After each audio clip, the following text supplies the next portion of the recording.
Hello students.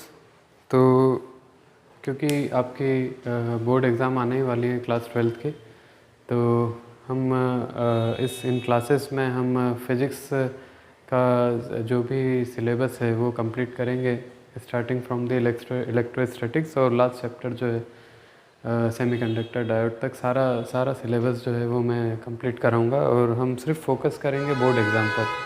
ठीक है, क्योंकि अब मेरे हिसाब से कुछ ही टाइम बाद आपकी जो एग्ज़ाम्स हैं वो आने वाली हैं, सीबीएसई की बोर्ड एग्ज़ाम। ठीक है, तो स्टार्ट करते हैं with the first chapter electrostatics. ठीक है, और इसमें हम सारे टॉपिक्स पढ़ेंगे, चार्ज से स्टार्ट करते हैं। ठीक है, इलेक्ट्रोस्टैटिक्स।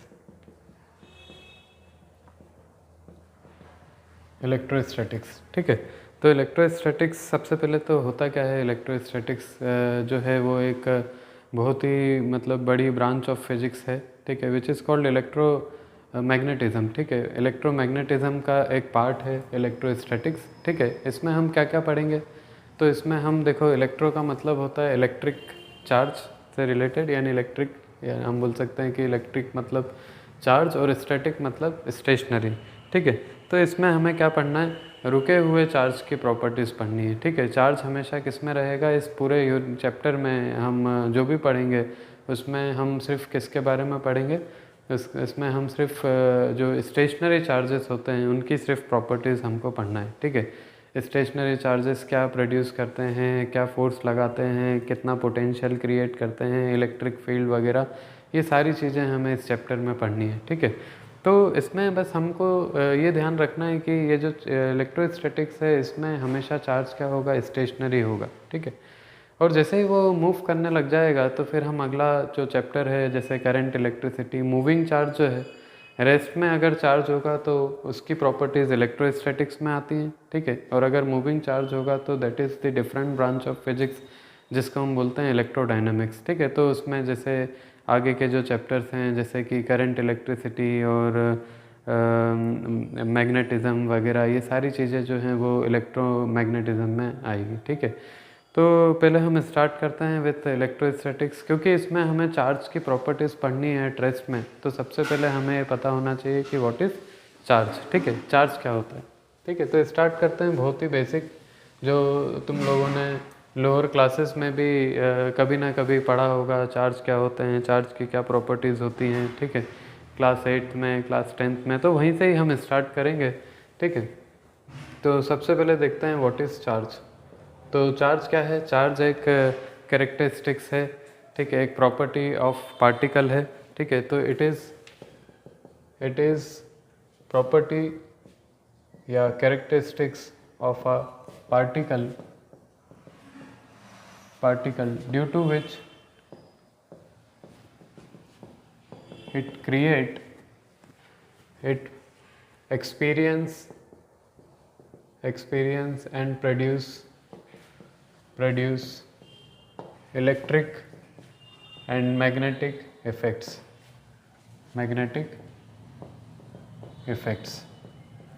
ठीक है, तो इलेक्ट्रिक इफेक्ट मतलब जैसे कि इलेक्ट्रिक फील्ड प्रोड्यूस करेगा, हम देखेंगे फोर्स लगाएगा। ठीक है, एक चार्ज जो है वो दूसरे चार्जेस के ऊपर फोर्स लगाएगा, इलेक्ट्रिक फील्ड प्रोड्यूस करेगा, इलेक्ट्रिक पोटेंशियल क्रिएट करता है। ठीक है, ये सारी चीज़ें हम, ये सब जो है इलेक्ट्रिक प्रॉपर्टीज़ में आ जाएंगे। ठीक है, मैग्नेटिक प्रॉपर्टी, जब ये मूविंग चार्ज होगा, जब मूव करेगा चार्ज, ठीक है, तो वो मूविंग चार्ज जो है वो एक इलेक्ट्रिक करंट प्रोड्यूस करता है, उसके साथ साथ मैग्नेटिक फील्ड भी प्रोड्यूस करता है। ठीक है, तो ये जो मैग्नेटिक इफेक्ट है वो इस चैप्टर में नहीं, हम आगे के जो चैप्टर्स होंगे जैसे कि magnetic effect of current, magnetism, है ना, इलेक्ट्रोमैग्नेटिक इंडक्शन, उन सब में पढ़ेंगे। ठीक है, इसमें हमें क्या पढ़ना है कि जो चार्ज होता है वो किस तरह की इलेक्ट्रिक प्रॉपर्टीज़ जो है वो क्रिएट करता है, हमको ये सब चीज़ें पढ़नी है। ठीक है, कैसे वो कितना इलेक्ट्रिक फोर्स एक्सपीरियंस करेगा, कितना इलेक्ट्रिक फोर्स लगाएगा, कितनी इलेक्ट्रिक फील्ड प्रोड्यूस करेगा, ये सारी चीज़ें जो है वो हमें इलेक्ट्रोस्टैटिक्स में पढ़ना है। ठीक है,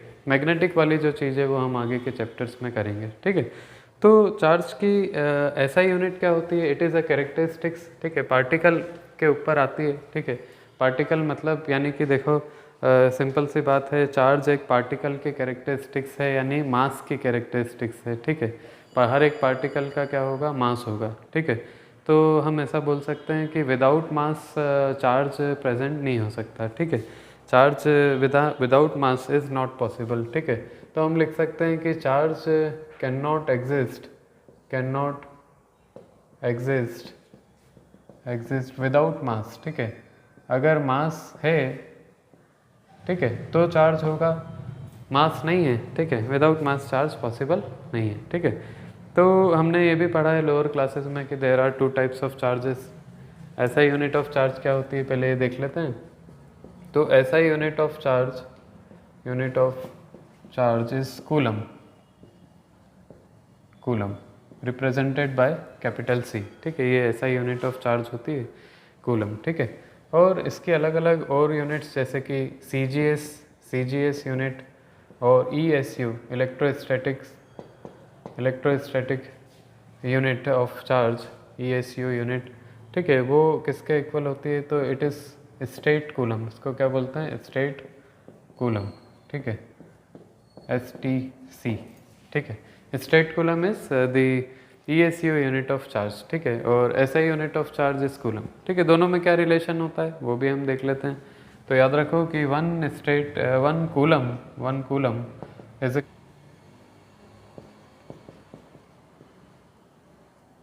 9 स्टेट कूलम, ठीक है। मतलब कि कूलम जो है वो बड़ी यूनिट है, 3 × 10⁹ स्टेट कूलम होता है, ठीक है। तो coulomb is the larger unit of the charge, ठीक है। चार्ज की एक बड़ी यूनिट है कूलम, ठीक है, और वो ऐसा ही यूनिट है, ठीक है। हम जो यूज़ करेंगे इस चैप्टर में वो सिर्फ कूलम ही यूज़ करेंगे, ठीक है, कूलम यूज़ करेंगे। इसके अलावा और इसके हमने छोटे छोटे यूनिट्स बना के रखे हैं जैसे कि माइक्रो कूलम, मिली कूलम, ठीक है। ये यूनिट्स हम यूज़ करेंगे जैसे कि मिली कूलम, ठीक है। मिली कूलम मतलब 10⁻³ कूलम, ठीक है। फिर माइक्रो कूलम मतलब 10⁻⁻6 कूलम, है ना। Nano coulomb 10⁻⁻9 coulomb, pico coulomb यानी 10⁻⁻12 कूलम। तो हम ये यूनिट्स जो हैं वो यूज़ करेंगे, ठीक है। CGS यूनिट्स या ESU यूनिट ये सब हम यूज़ नहीं करेंगे, ठीक है। तो अब हमें आगे देखना है कि चार्ज कितने टाइप के होते हैं। तो वो हमें पता है कि चार्जेस कितने टाइप के होते हैं, 2 टाइप के होते हैं, ठीक है। तो इसको हटा देता हूँ मैं यहाँ से और हम चार्जेस के बारे में और आगे पढ़ते हैं, ठीक है। ये हटा देता हूँ। तो there are 2 type of charges जो हमें पता है, ठीक है। 2 तरह का नेचर हो सकता है चार्ज का।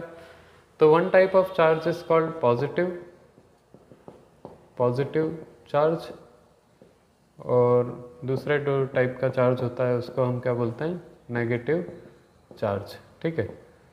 और हमें पता है कि जो ये फोर्स होती है, ठीक है, जो चार्ज फोर्स लगाएगा, इलेक्ट्रिक इफेक्ट हमने देखा कि उसमें फोर्स भी वो प्रोड्यूस करेगा, दूसरे चार्ज के ऊपर फोर्स भी लगाएगा, ठीक है।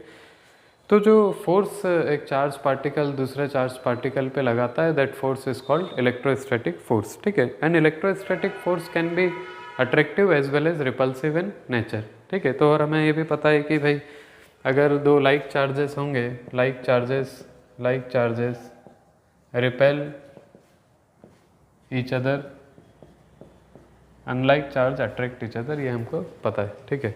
एंड अनलाइक चार्ज अट्रैक्ट, ठीक है। तो पर हमको अब ये समझना है कि भाई नेगेटिव चार्ज और पॉजिटिव चार्ज का क्या मतलब होता है, ठीक है। तो हम इसको इलेक्ट्रॉनिक थ्योरी से समझ सकते हैं, ठीक है। इलेक्ट्रॉन के ऊपर जो चार्ज होता है वो सबसे एलिमेंट्री चार्ज होता है, ठीक है। The charge on electron is the smallest possible charge जो इंडिपेंडेंटली एग्जिस्ट कर सकता है, ठीक है। उसके भी हमें पता है कि electron is a fundamental particle, ठीक है, और उसके भी उससे छोटा पार्टिकल पॉसिबल तो है, ठीक है, जैसे क्वार्क वगैरह होते हैं, उससे भी छोटा चार्ज होता है इलेक्ट्रॉन से भी उनके ऊपर, ठीक है। पर वो जो चार्ज होता है वो फ्रीली एग्जिस्ट नहीं कर सकता, इंडिपेंडेंटली एग्जिस्ट नहीं कर सकता, ठीक है। तो जो इंडिपेंडेंटली जो फ्रीली एग्जिस्ट करता है, ठीक है, वो सबसे छोटा चार्ज होता है चार्ज ऑन इलेक्ट्रॉन, ठीक है। इलेक्ट्रॉन के ऊपर जो चार्ज है वो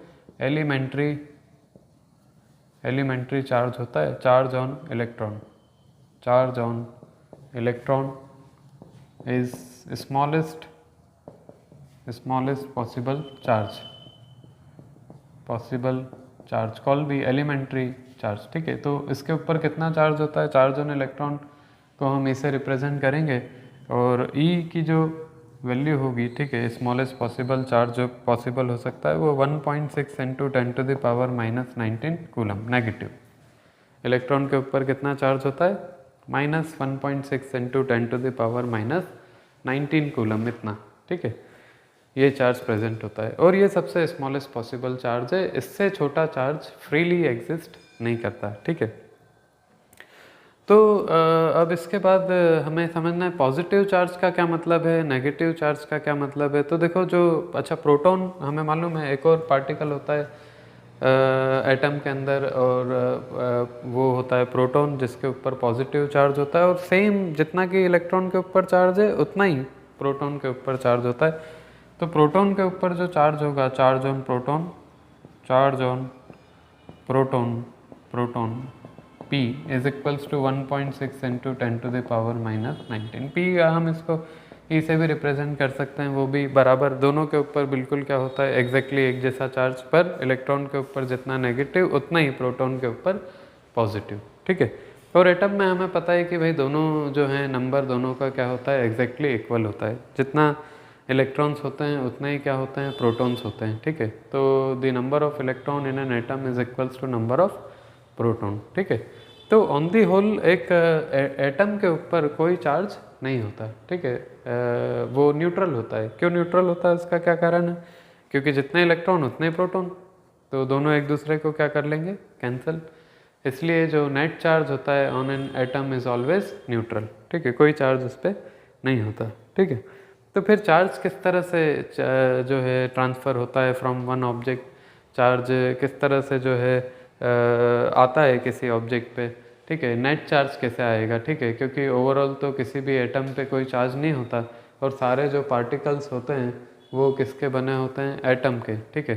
तो अगर ओवरऑल कोई चार्ज नहीं है तो फिर किस तरह से चार्ज जो है वो किसी पार्टिकल से दूसरे पार्टिकल के ऊपर आएगा, या किस तरह से चार्जिंग की बहुत सारी प्रोसेसेस है, वो हमें आज के लेक्चर में पढ़ना है, ठीक है। मैं वो बताऊंगा कि किस तरह से हम किसी ऑब्जेक्ट को चार्ज दे सकते हैं, ठीक है।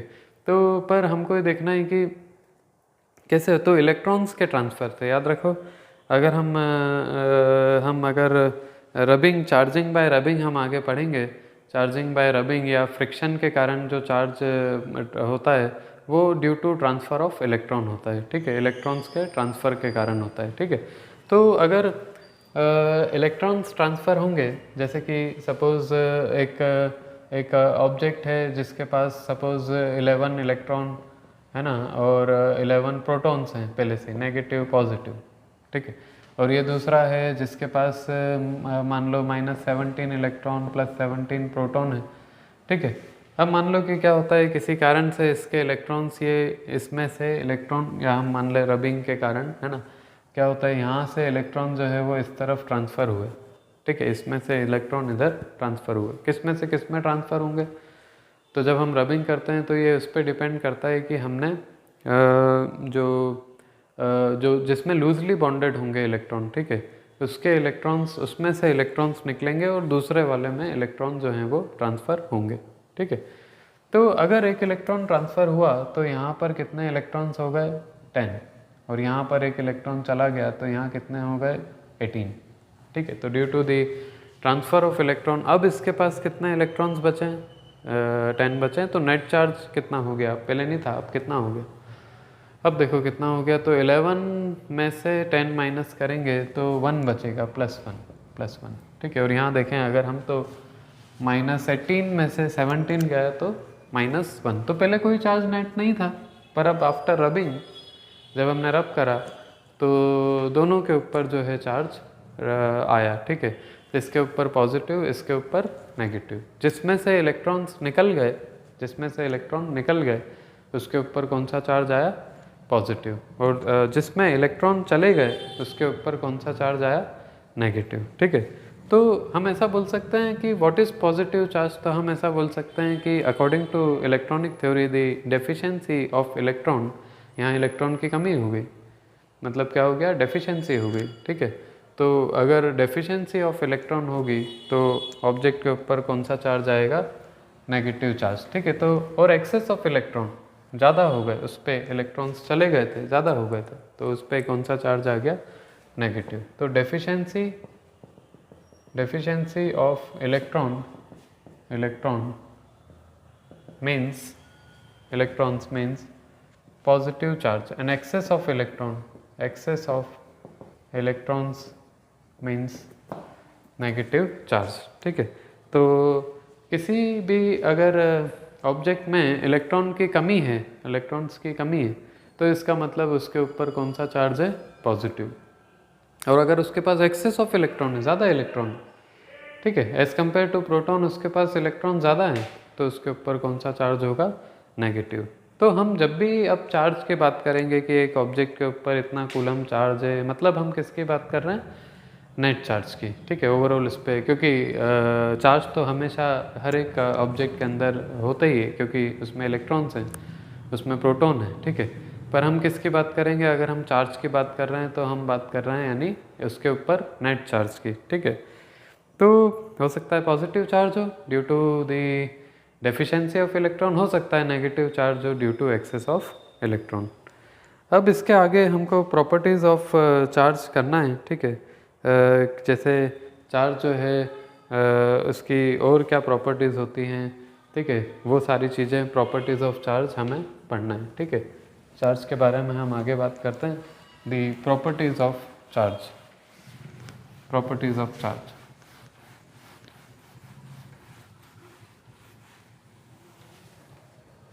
प्रॉपर्टीज़ ऑफ चार्ज, ठीक है। तो पहली property of charge is very simple property, additive nature of charge, which is called the additive nature of charge, ठीक है। तो एडिटिव नेचर ऑफ चार्ज का मतलब क्या है, एडिटिव नेचर ऑफ चार्ज का मतलब है कि चार्ज जो है वो ऐड होता है, जैसे कि हम नंबर्स अलजेब्रा में एडिशन करते हैं, ठीक है। जैसे सपोज़ अभी मैंने बताया भी, जैसे कि अगर किसी के पास जितने इलेक्ट्रॉन्स हैं, अगर उसके पास उतने ही प्रोटॉन है, मतलब जितने नंबर ऑफ नेगेटिव चार्ज है उतना ही नंबर ऑफ पॉजिटिव चार्ज है, तो ओवरऑल हम सम कर रहे हैं और आंसर क्या आ रहा है, 0, जैसे अलजेब्रा में करते हैं, ठीक है। तो अगर किसी ऑब्जेक्ट के पास सपोज़ 50 कूलम पॉजिटिव चार्ज है और माइनस नेगेटिव चार्ज जो है उसके ऊपर थोड़ा सा कम है, सपोज़ 50 और यहाँ आ गया मान लो 47, ठीक है। तो कैसे एडिशन करेंगे, तो जैसे नंबर्स का ऐड करते हैं, ठीक है। Charge is a scalar quantity, ठीक है, याद रखो चार्ज की कोई डायरेक्शन नहीं होती। तो चार्जेस जो ऐड होगा वो कैसे होगा, एल्जेब्रिकली, ठीक है। एडिटिव नेचर ऑफ चार्ज में हमें ये याद रखना है कि चार्जेस जो हैं दे आर एडेड एल्जेब्रिकली, जैसे नंबर्स का एडिशन होता है। तो चार्जेस आर एडेड एल्जेब्रिकली, जैसे कि हम नंबर्स ऐड करते हैं, ठीक है, एल्जेब्रा में, +1 -3 -2 इस तरीके से, ठीक है। दूसरा conservation of charge, second property is conservation of charge, ठीक है। तो कंजर्वेशन ऑफ चार्ज जैसे कि कंजर्वेशन ऑफ एनर्जी, मोमेंटम, मास वगैरह हम पढ़ते हैं, वैसे ही हमको क्या पढ़ना है, कंजर्वेशन ऑफ चार्ज, ठीक है। मैकेनिक्स में 11th क्लास में हमने conservation of momentum, conservation of angular momentum, ये सारी चीज़ें पढ़ते हैं। वैसे ही कंजर्वेशन ऑफ मास में हमें याद रखना है कि charge isolated charge cannot be isolated charge can neither be created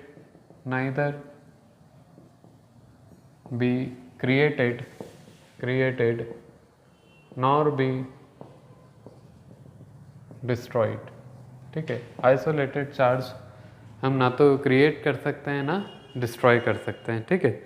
तो आइसोलेटेड है ना, चार्जेस पर can be created and destroyed in pair में हम चार्ज को क्रिएट भी कर सकते हैं, और पेयर मतलब कि एक पॉजिटिव चार्ज अगर किसी प्रोसेस में क्रिएट हो गया, ठीक है। सपोज एक पॉजिटिव, जैसे इस तरह की जो न्यूक्लियर रिएक्शंस होती हैं, ठीक है, उनमें क्या होता है कि कभी कभार इलेक्ट्रॉन्स और ये सारे पार्टिकल्स जो हैं वो क्रिएट हो जाते हैं, ठीक है। तो अगर क्रिएट हो रहे हैं, ठीक है, अगर एक इलेक्ट्रॉन क्रिएट हो रहा है, एक इलेक्ट्रॉन, ठीक है, तो साथ में क्या होगा, एक प्रोटॉन भी क्रिएट होगा, ठीक है। तो ये माइनस और ये प्लस, तो आंसर क्या होगा, 0, ठीक है। पर हम ऐसा नहीं कोई प्रोसेस कर सकते जिसमें कि सिर्फ एक इलेक्ट्रॉन जो है वो क्रिएट हो जाए या सिर्फ एक प्रोटॉन क्रिएट हो जाए, ठीक है। तो यूनिवर्स जो है वो ऑन दी होल कैसी है, न्यूट्रल है, और ये न्यूट्रलिटी हमेशा ही क्या रहेगी, मेंटेन रहेगी। तो जितना पॉजिटिव चार्ज क्रिएट होगा, है ना, और उतना ही जो है नेगेटिव चार्ज उसके साथ में क्रिएट होगा, है ना। हम पेयर में क्रिएट और डिस्ट्रॉय कर सकते हैं, ठीक है। डिस्ट्रॉय भी हो सकता है, क्रिएट भी हो सकता है, बट इन पेयर। आइसोलेटेड अकेला charge can neither be created nor be destroyed, ठीक है। एक आइसोलेटेड सिस्टम है तो उसका जो टोटल ओवरऑल चार्ज है, हम कंसिडर कर सकते हैं यूनिवर्स एज अ सिस्टम, ठीक है। तो यूनिवर्स पे कोई चार्ज नहीं है, 0, और हमेशा कैसा रहेगा, 0, ठीक है। आइसोलेटेड चार्ज हम क्रिएट डिस्ट्रॉय नहीं कर सकते, ठीक है। और जो थर्ड हमें प्रॉपर्टी पढ़नी है, ठीक है, वो बहुत ही important, it is called quantization, quantization of charge, quantization. तो इसको हमें बहुत अच्छे से समझना है क्योंकि ये बहुत ही इम्पोर्टेंट प्रॉपर्टी है, इस पर से क्वेश्चंस भी CBSE में आते हैं, ठीक है, बोर्ड एग्ज़ाम में, ठीक है, और कॉम्पिटिटिव एग्ज़ाम के लिए भी इम्पोर्टेंट है, ठीक है। तो व्हाट इज़, पहले तो हमें समझना है कि क्वांटाइजेशन का मतलब क्या होता है, इस वर्ड का क्या मतलब है क्वांटाइजेशन, ठीक है। तो क्वांटाइजेशन मतलब अगर कोई भी चीज़ हमें एक फिक्स्ड क्वांटिटी में मिलती है, जैसे कि सपोज़ हम जब बिस्किट खरीदते हैं, बिस्किट के वो पैकेट के फॉर्म में मिलता है, सबसे एक छोटा पैकेट आता है सपोज़ 5 रुपये का, जिसमें 5 बिस्किट होते हैं। तो अगर हम चाहें कि भाई मुझे वो आधा पैकेट मिल जाए, ठीक है, या मैं उसमें से एक बिस्किट जो है खरीद लूँ, तो ये पॉसिबल नहीं है, ठीक है। सबसे स्मॉलेस्ट एक पैकेट है और उसी के मल्टीपल में हमें जो है लेने पड़ेंगे बिस्किट, ठीक है। सपोज़ हमें 12 बिस्किट चाहिए तो हमको 3 पैकेट लेने पड़ेंगे, ठीक है। हम 12 बिस्किट जो है वो नहीं ले सकते हैं। तो एक फिक्स्ड क्वांटिटी है, सबसे छोटी क्वांटिटी, और उसके मल्टीपल में अगर कोई चीज़ हमें मिल रही है, ठीक है, उससे छोटा नहीं हो सकता। एक पैकेट है और उस पैकेट को, और हम उसको नहीं छोटा कर सकते, उसको नहीं तोड़ सकते, ठीक है। तो इस तरह की जो क्वांटिटी होंगी हम उनको क्या बोलेंगे कि वो क्या है, क्वांटाइज्ड है, ठीक है। इट इज़ कॉल्ड क्वांटाइजेशन, ठीक है। पैकेट्स के फॉर्म में कोई चीज़ अगर हमें मिल रही है तो हम क्या बोलेंगे, वो क्वांटाइज्ड है, ठीक है। तो चार्ज भी क्वांटाइज्ड है, उसका भी एक सबसे छोटा पैकेट है और उन पैकेट्स के ही फॉर्म में हमें चार्ज जो है वो मिलता है, ठीक है। और वो सबसे छोटा पैकेट की बात हम कर चुके हैं, सबसे छोटा पैकेट होता है चार्ज ऑन इलेक्ट्रॉन, ठीक है। तो इलेक्ट्रॉन के इंटीग्रल मल्टीपल के ही फॉर्म में हमको चार्ज मिलेगा। किसी भी बॉडी पे जो चार्ज प्रेजेंट होगा वो always integral multiple of charge on electron के फॉर्म में ही हमें मिलेगा, ठीक है। जैसे कि सपोज़ हमने किसी ऑब्जेक्ट के ऊपर जो चार्ज है वो या तो 1 ही होगा, 1 × E, ठीक है, एक इलेक्ट्रॉन ट्रांसफ़र हुआ तो या तो 1 ही होगा या 2 ही होगा या 3 ही होगा। हम ये चार्ज किसी ऑब्जेक्ट को नहीं दे सकते हैं 1.5 ही या 2.5 ही, ये चार्ज पॉसिबल नहीं है क्योंकि इलेक्ट्रॉन सबसे छोटा पैकेट है। इलेक्ट्रॉन से छोटा कुछ होता ही नहीं, इलेक्ट्रॉन से छोटा फ्रीली एग्जिस्ट कुछ करता ही नहीं, ठीक है। तो या तो एक इलेक्ट्रॉन ट्रांसफ़र होगा या 2 इलेक्ट्रॉन या 3 इलेक्ट्रॉन, इलेक्ट्रॉन को हम आधा करके नहीं दे सकते हैं। तो this is quantization of charge. Charge जो है उसकी एक फिक्स क्वांटिटी के फॉर्म में ही हमें मिलेगा, ठीक है। सबसे छोटा पैकेट होगा और उस पैकेट्स के फॉर्म में हमें अगर कोई चीज़ मिलती है तो उसको हम क्या बोलते हैं कि वो चीज़ क्वांटाइज्ड है, ठीक है। तो ऐसे ही चार्ज भी क्वांटाइज्ड है क्योंकि एक उसका सबसे छोटा पैकेट है which is the charge on electron, ठीक है, और उसी के इंटीग्रल मल्टीपल में हमें चार्ज मिलता है, ठीक है। तो charge, the quantity of charge on an object, quantity of charge on an object is always integral multiple of integral multiple of charge on electron, charge on electron, ठीक है। Electron पे जो चार्ज होगा उसी के इंटीग्रल मल्टीपल में हमें किसी भी ऑब्जेक्ट के ऊपर चार्ज मिलेगा, ठीक है। तो जैसे सपोज 3 इलेक्ट्रॉन्स ट्रांसफ़र हुए, ठीक है, तो 3 इलेक्ट्रॉन ट्रांसफ़र होंगे तो कितना चार्ज होगा, एक इलेक्ट्रॉन पे ही चार्ज, तो 3 इलेक्ट्रॉन पे कितना 3। तो इसी तरीके से अगर n इलेक्ट्रॉन्स ट्रांसफ़र होते हैं तो the quantity of charge is represented by either plus Q capital Q और स्मॉल क्यू, दोनों में से किसी से भी हम इसको रिप्रेजेंट कर सकते हैं। तो the quantity of charge Q on an object is equals to, suppose n electrons transfer होगा, n कैन बी 1 2 3 4 कुछ भी हो सकता है, ठीक है। तो कितना चार्ज आ जाएगा उसके ऊपर, n इंटू ई। अच्छा, ये पॉजिटिव भी हो सकता है, नेगेटिव भी।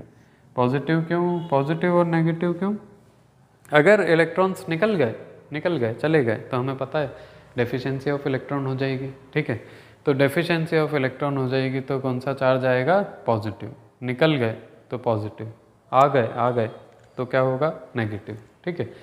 तो Q is equals to n e, ये mathematical statement of quantization of charge, ठीक है। हमें याद रखना है n is always integer, where n is integer number, where n is integer, ठीक है।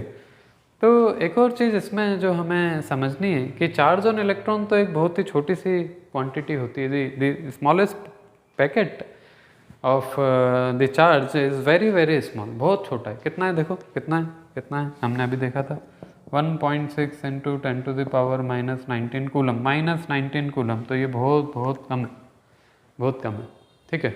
तो अगर हम माइक्रोस्कोपिक लेवल पे जाएंगे, इलेक्ट्रॉन्स का देखेंगे कि किस तरह से इलेक्ट्रॉन जो हैं वो ट्रांसफ़र हो रहे हैं, इलेक्ट्रॉन चल रहे हैं, ठीक है, तो हम बोलेंगे हाँ वो क्वांटाइज्ड है, ठीक है। तब तो हम बोलेंगे कि हाँ भाई जो चार्ज है वो क्वांटाइज्ड है, क्योंकि एक सबसे छोटा पैकेट है और उसके फॉर्म में, इलेक्ट्रॉन्स के फॉर्म में हमको चार्ज मिल रहा है, ठीक है, तब तो वो क्या है, क्वांटाइज्ड है। पर अगर मान लो हम मैक्रोस्कोपिक, ओवरऑल पूरा कितना ओवरऑल चार्ज है, हमें उससे मतलब है, ठीक है। तो हमें, क्योंकि ये पैकेट बहुत छोटा है, तो मैक्रोस्कोपिकली चार्ज का क्वांटाइजेशन किसी मतलब का नहीं है, ठीक है।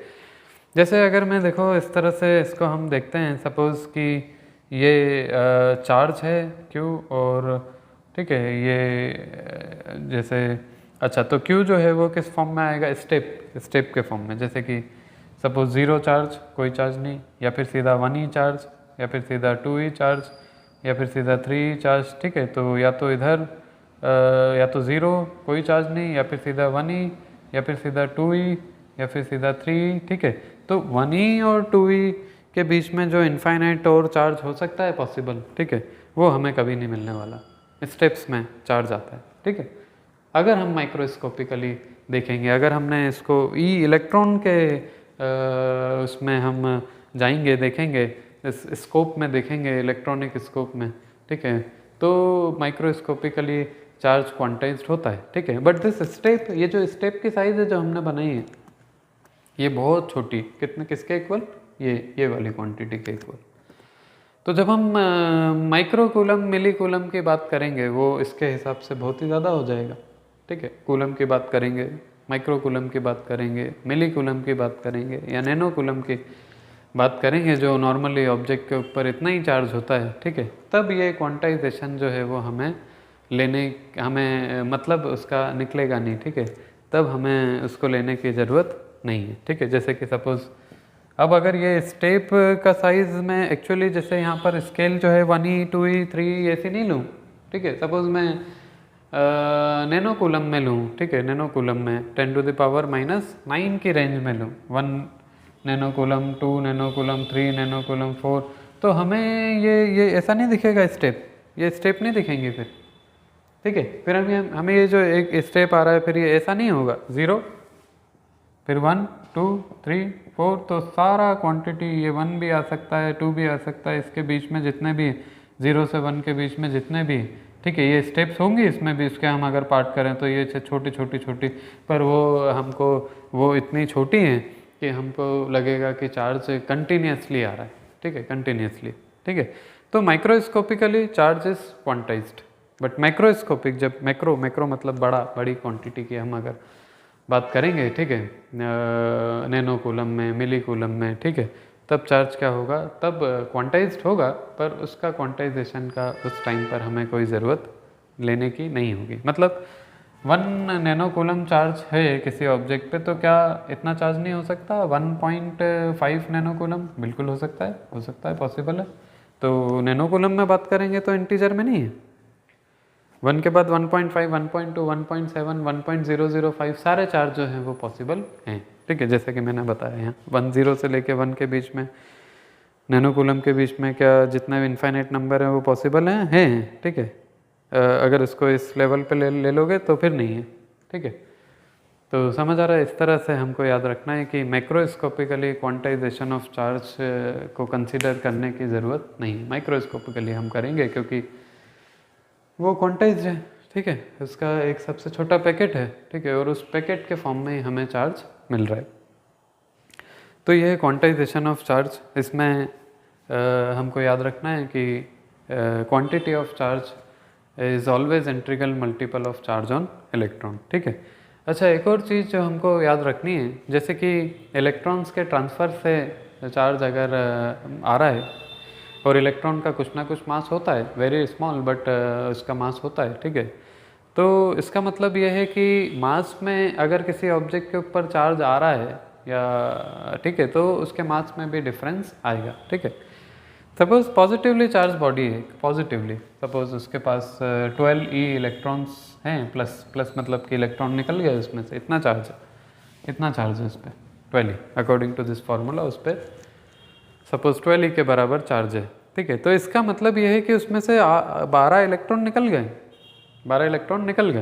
और 12 इलेक्ट्रॉन निकल गए का मतलब ये है कि उसका जो मास हो जाएगा वो डिक्रीज़ हो जाएगा, ठीक है। निकल गए, मास हर एक इलेक्ट्रॉन के पास होता है, तो 12 इलेक्ट्रॉन का जो मास होगा उसके बराबर उसके मास में क्या आएगा, डिक्रीज़ आएगा। तो there will be a decrease in the mass when the object have positive charge. If the object have positive charge, there will be a decrease in its mass, ठीक है। और वैसे ही सिमिलरली अगर किसी ऑब्जेक्ट के ऊपर नेगेटिव चार्ज आता है, यानी कि उसके ऊपर इलेक्ट्रॉन्स आ रहे हैं उस पर, सपोज कितने आ गए, सपोज माइनस 25 इलेक्ट्रॉन्स के बराबर चार्ज है उसके, यानी 25 इलेक्ट्रॉन उसके पास एक्स्ट्रा आ गए, इलेक्ट्रॉन आ गए मतलब मास आ गया, हर एक इलेक्ट्रॉन के पास मास है, ठीक है।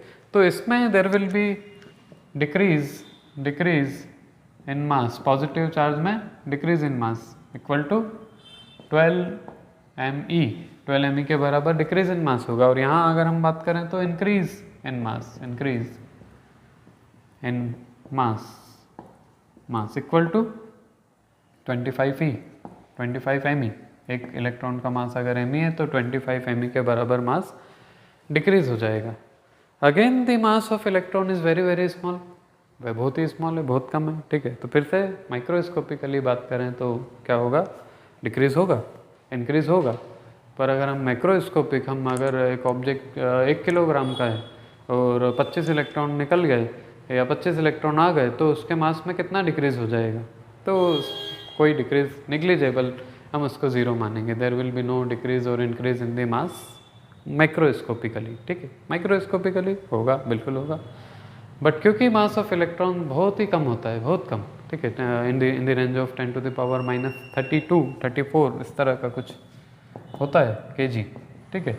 तो ना के बराबर इंक्रीज या डिक्रीज होगा, ठीक है।